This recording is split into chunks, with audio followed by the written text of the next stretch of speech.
Hey guys, so here's your video on how to do your literary elements for Cornell notes. Next week, you'll do your actual literary elements in your Pride sheet, but today's just the Cornell notes. So we're gonna, first, we're going to say what we want to be able to do by the end of the class, or yeah, by the end of these notes today. And for everything, it is going to be able to do it in general in literature and specifically in your text. So you can the goal always is twofold: is do you understand the concepts in general, and also can you apply them to your novel?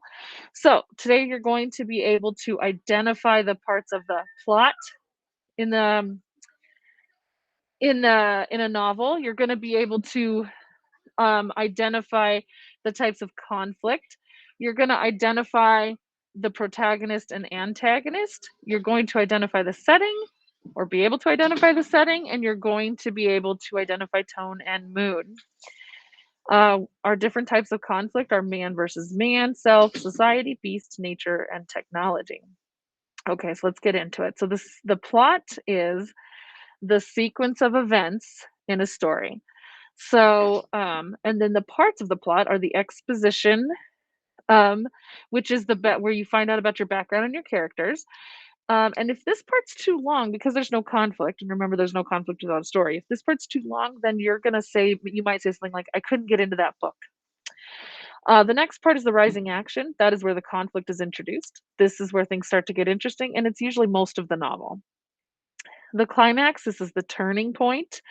It's the aha moment, and everything changes from that point on.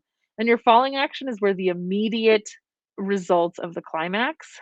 The resolution is the long-term results of the climax, and the story might be continued at a later point, like 1 week, month, or year later. Um, and if the novel has a sequel, you may not have a resolution at all. And then our types of conflict are there's man versus man or human. That's any kind of conflict between two or more people. And that is, of course, external. Then you have man versus beast. Okay.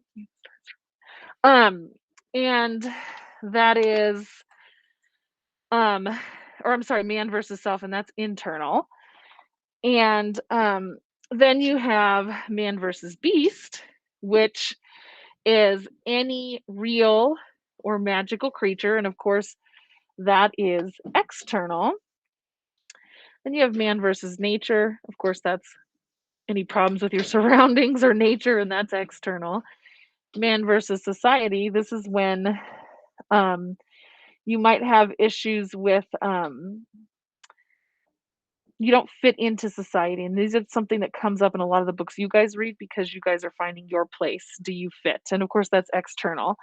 The problem is outside of you. There's one last one that we have not talked about this year yet, and so I'm introducing it today, which is man versus technology. And that is where it's really common in science fiction, and it explores the problems that arise when technology grows beyond its intended use, and that's external. Um, there is also the protagonist is your main character. They might be flawed, and that's okay. Um, but um, um, so they might be flawed. And then your antagonist is a main character, or could also be a main character, isn't necessarily. Um,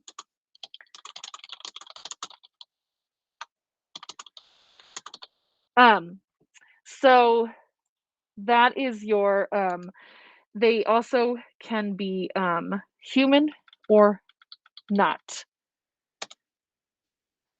Okay. This is the force that the protagonist has to deal with or handle to reach their goal. And sometimes they learn their lesson and become good. Sometimes they don't. Okay. Setting is time and place. Your tone is how the author feels about your subject, and your mood is how the reader feels about your subject. Okay, so now that you've done that, you need to write me 1 to 2 complete sentences about what you learned today. And if you didn't learn anything new, you already knew all of this. Great, good for you. Then you need to just tell me something deeper about what we studied. And then the last thing you need to do before you can submit these notes for points is to do the questions. You need to write 2 questions or comments about any part of these notes. If you're gonna write it about the climax, then you need to write it way down here. Make sure that they are complete sentences, and that if they're questions, they have question marks. Okay, I hope that helps. Let me know if you have questions.